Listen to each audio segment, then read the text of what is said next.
अस्सलाम वालेकुम। ये दूसरी वीडियो के साथ हाज़िर हूँ। ये फार्म की छत डल रही है, ये आप देख सकते हैं।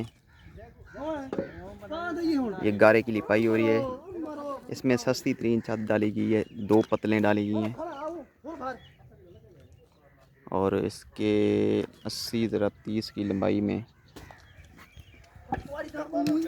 तकरीबन 2 ट्रालियाँ मट्टी की और तकरीबन 10 मन जो है ना तूड़ी का इस्तेमाल हुआ है। जैसे जैसे ये कंप्लीट हो रहा है उसकी वैसे वैसे ही जो है ना आपको वीडियो इसकी मिलती जाएंगी और एंड वाली वीडियो में जो कंस्ट्रक्शन के मुतालिक होगी उसमें मुकम्मल इसका एस्टिमेशन बताई जाएगी। ये आप देख सकते हैं आज मुकम्मल हो गई है।